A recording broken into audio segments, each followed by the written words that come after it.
السلام علیکم ورحمۃ اللہ وبرکاتہ۔ الحمد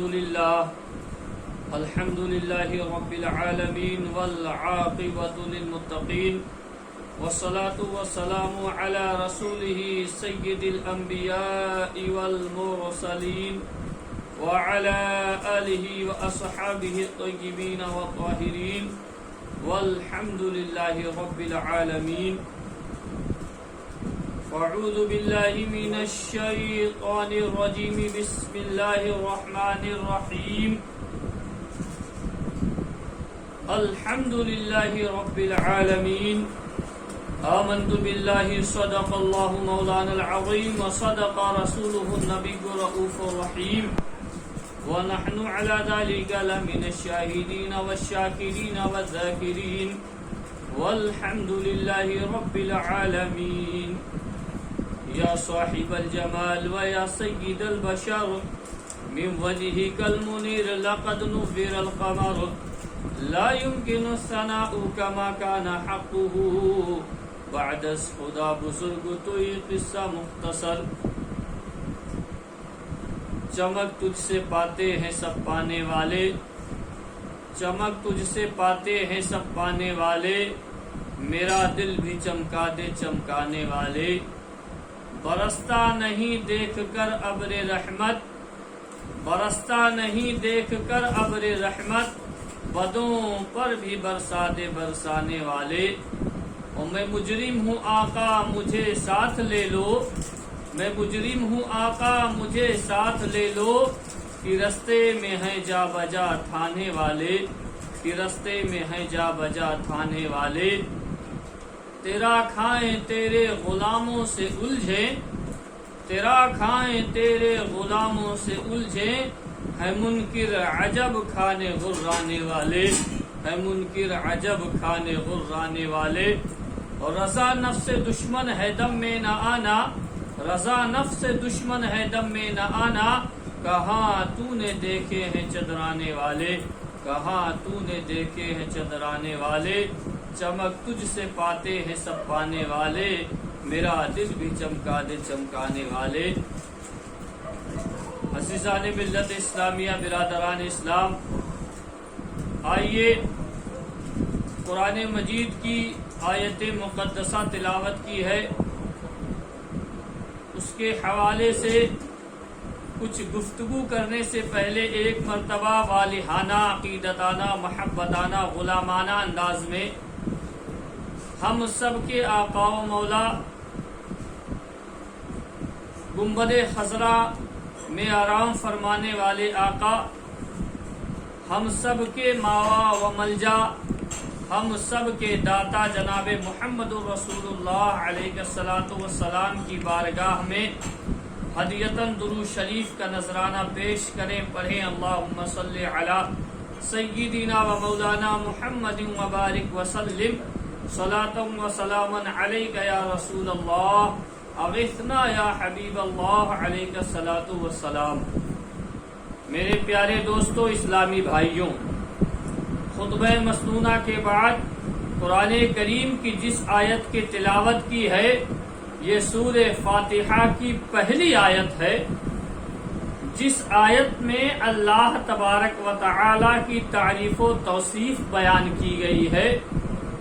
الحمدللہ رب العالمین کی تمام تعریفیں، تمام خوبیاں، تمام اوصاف یہ اللہ کے لیے ہیں۔ وہ اللہ رب العالمین کہ جو اللہ سارے جہان کا رب ہے، سارے جہان کے لوگوں کا پالن ہار ہے، ہم سب کا پالنے والا ہے۔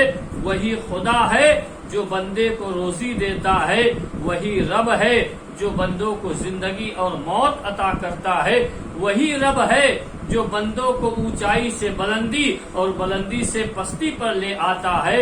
میرے دوستو، اسی خدا کی تعریف اس آیت مقدسہ میں بیان کی گئی ہے کہ تمام تعریفیں اس پاک پروردگار کے لیے ہے، اس رب لم یزل کے لیے ہے جو سارے جہان کا پروردگار ہے، سارے جہان کا پالنے والا ہے۔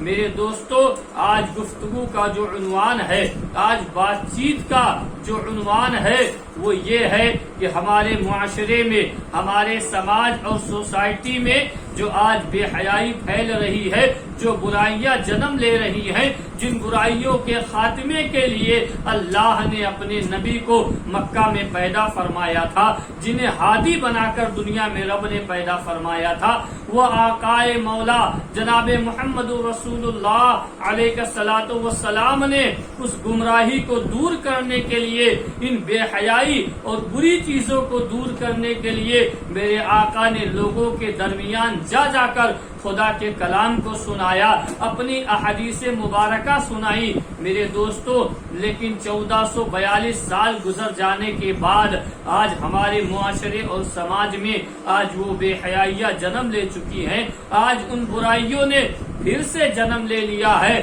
میرے دوستو، ان بے حیائی اور برائی کو اپنانے والا کوئی اور نہیں بلکہ مسلمان خود ہے۔ میرے دوستو، جن چیزوں سے میرے نبی نے منع فرمایا تھا، جن چیزوں سے آقا نے منع فرمایا تھا، آج مسلمان وہی کام کر رہا ہے۔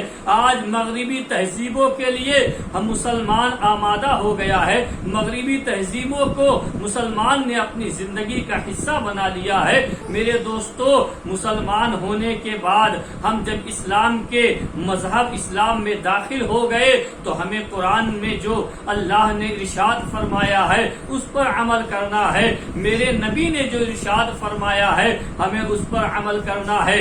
آج مسلمان کے گھر کی عورتیں بے پردہ سڑکوں پر نظر آتی ہیں، بے پردگی کا یہ عالم ہے، اور جب کوئی عالم دین، کوئی دین کا جاننے والا اگر ان سے بات کرتا ہے تو میرے دوستو یہ کہتے ہیں یہ آزادی ہے، یہ ہمیں آزادی دی گئی ہے۔ ارے میرے دوستو، کیا آج کے دور میں کیا حضرت عمر فاروق اعظم سے زیادہ کوئی جاننے والا ہے؟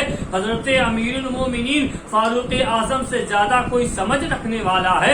کیا فاروق اعظم سے زیادہ کوئی علم والا ہے کہ حضور کے دور میں عورتیں بھی مردوں کے ساتھ مسجد میں نماز پڑھتی تھی؟ یہ قانون حضرت صدیق اکبر کے بھی دور میں لاگو تھا، لیکن جب امیر المومنین فاروق اعظم آپ مسلمانوں کے امیر اور خلیفہ بنے، آپ نے اس قانون کو بند کر دیا اور آپ نے کہا کہ مسجد میں نماز پڑھنے کے لیے صرف مرد آئیں گے، عورتیں اپنے گھروں میں نماز پڑھیں۔ میرے دوستو، یہ عورتوں کی زندگی بخش دی گئی ہے۔ میرے دوستو، اس لیے آج یہ سوتنترتا اور آزادی کے نام پر آج بے پردہ کیا جا رہا ہے۔ ہمیں ان چیزوں سے ہوشیار رہنے کی ضرورت ہے، کیونکہ قرآن میں اللہ نے ارشاد فرمایا ہے، رب کا قرآن میں ارشاد ہے، یا ایھا الذین آمنوا قوا انفسکم واہلیکم نارا، کہ اے ایمان والو، تم خود بھی جہنم کی آگ سے بچو اور اپنے گھر والوں کو جہنم کی آگ سے بچاؤ۔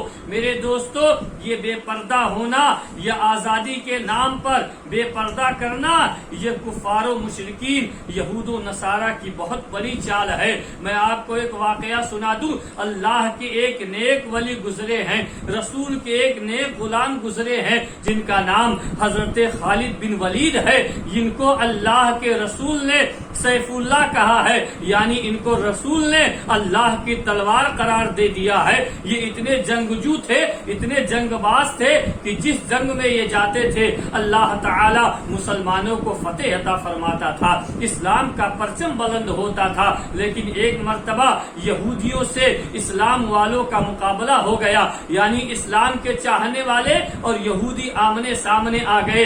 یہودیوں نے آپس میں مشورہ کیا کہ اسلام کے ماننے والوں سے جنگ نہیں جیتی جا سکتی ہے، ان سے فتح نہیں کیا جا سکتا ہے، کسی بھی حال میں ان سے میدان فتح نہیں کیا جا سکتا ہے۔ تمام یہودیوں نے، جو ان کے بڑے بڑے عالم تھے، جو بڑے بڑے دین کے جانکار تھے یہودیوں کے، وہ سب ایک جگہ جمع ہوئے۔ انہوں نے آپس میں ارادہ کیا کہ پھر کیا کیا جائے۔ انہوں نے کہا ایسا کرو کہ مسلمان سے جنگ میں جیتنا تو مشکل ہے، ایک کام کرو، ہم ایک مشورہ دیتے ہیں، اگر مسلمان اس پر خبر آ گیا تو سمجھ لو وہ ویسے ہی ہار جائے گا، جنگ میں جانے سے پہلے ہی ہار جائے گا۔ لہٰذا ان لوگوں نے مشورہ کیا، مشورہ تیار کر لیا۔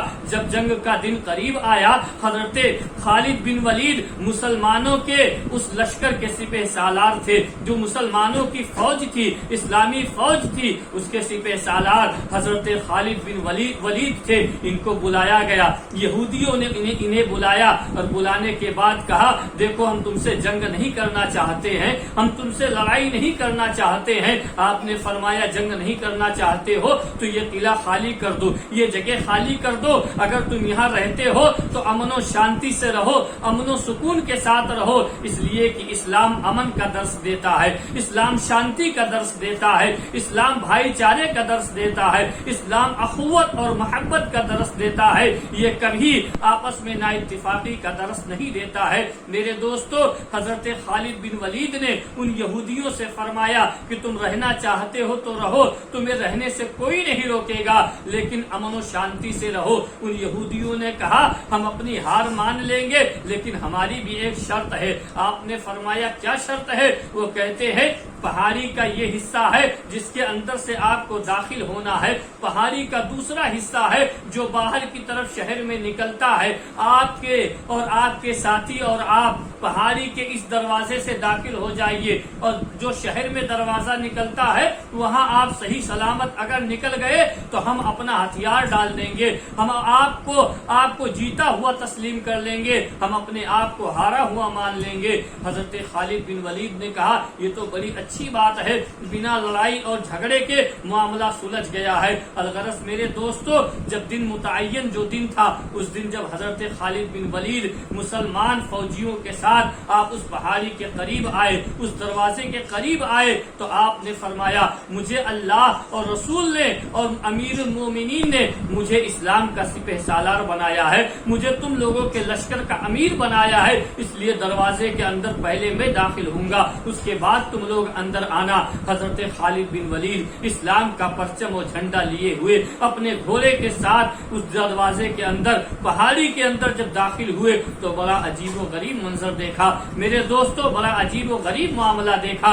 آپ نے گھوڑے کی لگام کو کھینچ لیا اور باہر کی طرف چلے آئے، اور آنے کے بعد آپ نے اپنے ساتھیوں کی طرف مخاطب ہو کر، اپنے دوستوں کی طرف مخاطب ہو کر ارشاد فرمایا اے میرے ساتھیوں، اسلام کے سپہ سالاروں، اللہ کو ایک ماننے والوں، رسول کے نام کا کلمہ پڑھنے والوں، میرے آقا نے ارشاد فرمایا تھا کہ جب ایک زمانہ آ جائے جہاں بے حیائی اور برائی عام ہو جائے لیکن تمہارے ہاتھ میں یہ نہ ہو کہ تم اسے روک سکو، تو میرے آقا نے فرمایا تھا کہ اپنی نظریں نیچی کر کے نکل جانا، نظریں مت اٹھانا۔ میرے دوستو، ہمارے امتحان کا یہی وقت ہے، سب لوگ اپنی نظریں نیچی کیے ہوئے اور اس پہاڑی کے دروازے سے داخل ہو، دوسری طرف نکل جاؤ۔ میرے دوستو، تاریخ گواہ ہے کہ خالد بن ولید کا یہ اعلان اور تمام لشکریوں میں اور فوجیوں میں، اسلام کے فوجیوں میں جب آپ کا یہ اعلان پہنچا، سبھی دروازے کے اندر داخل ہوئے اور اپنی نگاہیں نیچی کیے ہوئے دروازے کے دوسرے قلعے کے دروازے پر نکل گئے۔ یہودیوں نے ہتھیار کو ڈال دیا اور یہودیوں نے کہا کہ خدا کی قسم کہ جب اسلام کے ماننے والے، اسلام کے چاہنے والے، اسلام کے کلمہ پڑھنے والے، اللہ کو ایک اور رسول کو رسول ماننے والے جب اس طرح مسلمان بن جائیں گے تو خدا کی قسم انہیں دنیا میں کوئی پامال نہیں کر سکتا، انہیں دنیا میں کوئی ہرا نہیں سکتا، دنیا میں ان سے کوئی جنگ نہیں جیت سکتا۔ میرے دوستو، تو یہ بے حیائی کا اس دور میں یہ منظر تھا، لیکن میرے دوستو آج وہ عالم نہیں ہے، آج وہ خالد بن ولید نہیں ہے، لیکن ہم اور آپ اپنے گھروں میں ان بے حیائی کو روکنے کی کوشش کریں، کیونکہ میرے نبی نے ارشاد فرمایا، آقا کی حدیث ہے کہ الحیاء شعبۃ من الایمان، کہ حیا ایمان کا ایک حصہ ہے، حیا ایمان کا ایک شعبہ ہے جسے ہمیں بچا کر رکھنا ہے۔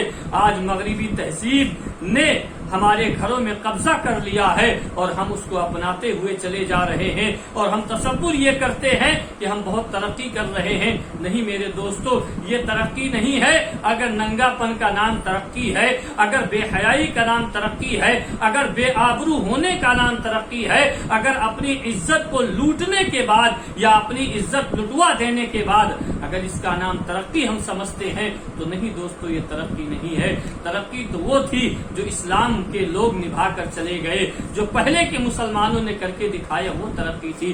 حضرت فاطمہ زہرا کا واقعہ ہم سبھی سنتے ہیں اور یہ دنیا کا ان کا عالم تھا. میرے آقا نے ارشاد فرمایا کہ جب میدان محشر قائم ہوگا، جب میدان محشر کا میدان ہوگا اور سبھی لوگ پل صراط سے گزریں گے، میرے آقا ارشاد فرماتے ہیں جب میری بیٹی پل صراط سے گزرے گی تو آسمان سے ندا آئے گی کہ حشر میں جمع ہونے والے لوگوں، میدان محشر میں لوگوں، اپنی نظروں کو جھکا لو کیونکہ پل صراط سے فاطمہ بنت محمد گزرنے والی ہے. میرے دوستوں، یہ ان ام المومنین حضرت فاطمہ زہرا سلام اللہ علیہا کے پردے کا یہ عالم تھا. اور آج ہم نے یہ سمجھ لیا، آج لوگ یہ کہتے ہیں کیونکہ یہ بھیڑیے ہیں جو عزت آبرو کو لوٹنا چاہتے ہیں، اس کی آڑ میں یہ کہتے ہیں کہ پردہ دل کا ہونا چاہیے. ارے میرے دوستو، اگر دل کا پردہ ہوتا تو یہ بتاؤ فاطمہ زہرا سلام اللہ علیہا کے بال اور جسم کو دیکھیے، ان کے چادر کو بھی کسی غیر محرم نے نہیں دیکھا. اگر دل کا پردہ ہوتا تو حضرت اما عائشہ صدیقہ سلام اللہ علیہا کی بارگاہ میں ایک نابینا صحابی رسول آئے، اندھے تھے، آنکھ سے دکھائی نہیں دیتا تھا. حضرت اما عائشہ صدیقہ یہ سوچ کر چلی گئی کہ انہیں تو دکھتا نہیں ہے، یہ اندھے ہیں. انہوں نے آواز دی، آپ ان کے سامنے چلی گئی. جب میرے حضور آئے اور دیکھا کہ وہ صحابی موجود ہے، میرے آقا نے حضرت عائشہ کی طرف سے نگاہ پھیر لیا.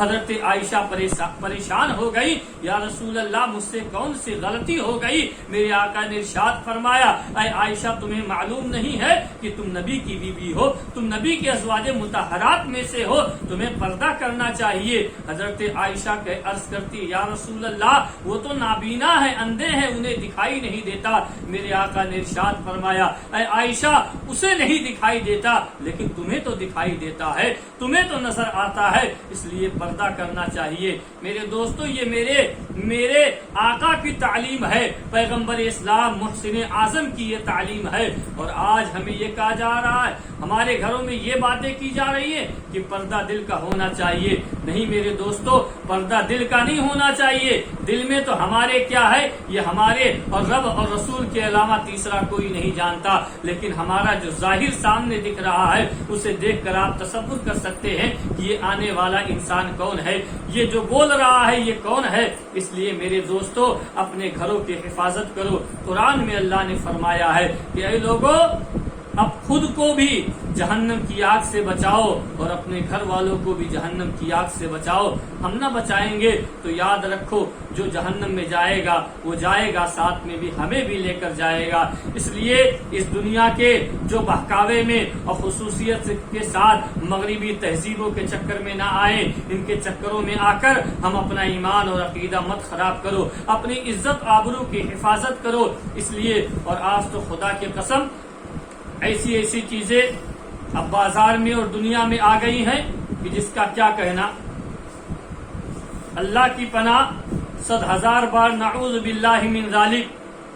اللہ تعالی ایسی بلاؤں سے ہم مسلمانوں کو محفوظ رکھے کہ ابھی ایک عورت ہے جس نے فلمی دنیا میں کام کیا، اس کا دل نہیں بھرا اور اس کے باوجود اس نے کسی عالم اور مفتی سے شادی کی تو اچھی بات ہے، توبہ کر لی، شادی کر لی. لیکن میرے دوستو، ابھی کچھ دن پہلے میں نے اس کا ایک ویڈیو دیکھا کہ وہ مسجد کے اندر محراب پر بیٹھ کر اور لوگوں کو خطاب کر رہی ہے. معاذ اللہ رب العالمین، 100,000 بار نعوذ باللہ من ذالک. کہ میرے آقا نے ارشاد فرمایا کہ اگر عورت کو نماز پڑھنی ہے تو وہ اپنے گھر میں پڑھے. اس کے لیے اسلام نے یہ قانون بنا دیا کہ عورتیں اپنے گھروں میں نماز ادا کریں، چاہے جو پڑھنی ہے، ذکر و اذکار، قرآن کریم، نماز، روزہ، جو انہیں عبادات الہیہ کرنی ہے وہ اپنے گھروں میں کریں۔ لیکن یہ عورتیں، یہ میرے دوستو، یہ قیامت کی نشانی نہیں تو اور کیا ہے کہ جس سے حضرت امیر المومنین فاروق اعظم نے منع فرمایا تھا، آج عورتیں وہی مسجد میں منبر پر، منبر رسول جس پر میرے آقا کی شان میں جبریل امین جس منبر پہ کلام الہی لاتے تھے، اس منبر پر بیٹھ کر وہ اسلام کی بات کر رہی ہے جسے اسلام کی ABCD نہیں معلوم، جسے اسلام کا ابتدائی قانون، جو اسلام کے ابتدائی مراحل ہیں، اسلام کے ابتدائی منازل ہیں، اسے یہ تک پتہ نہیں، اور وہ لوگوں کو تبلیغ کر رہی ہے، وہ لوگوں کو اسلام کی باتیں بتا رہی ہے۔ اللہ تعالی ہم سب پر رحم فرمائے، ہم سب پر اپنا فضل اور کرم فرمائے۔ میرے دوستو، یہ قیامت کی نشانی نہیں تو اور کیا ہے؟ کہ میرے آقا نے اس بات کی بشارت نہیں دی تھی کہ قیامت کا وقت جب قریب ہوگا، قرب قیامت ہوگا، تو عورتیں کھلے عام سڑکوں پر چلیں گی، عورتیں بے پردہ ہو جائیں گی، اور اللہ اور اس کے رسول کے فرامین اور اسلام کے قانون کی کھلے عام دھجیاں اڑائی جائیں گی۔ میرے دوستو، یہ عالم ہے، اس لیے بے حیائی یہ ہمارے معاشرے میں آ رہی ہے، لہٰذا ہم سب کی ذمہ داری ہے کہ اپنے گھروں کو اس بے حیائی اور برائی سے پاک رکھیں، کیونکہ اگر ہم اب توجہ نہیں دیں گے تو معاملہ، بیماری جتنی زیادہ بڑھے گی اس کا علاج کرنا اتنا ہی مشکل ہوگا۔ اس لیے بیماری آنے سے پہلے ہی ہم اس کا علاج کر لیں، اسے روک دیں، تو ہماری اس میں بھلائی ہے، آپ کی بھی بھلائی ہے۔ اس لیے میرے دوستو، اسلام کے قانون کو اپناؤ، اسلام کے طور طریقے کو اپناؤ، میرے نبی کی زندگی اور حضور کی سیرت کو پڑھ کر ان کی سیرت پہ چلو، یہ ہمارے لیے سب سے بڑی کامیابی ہوگی۔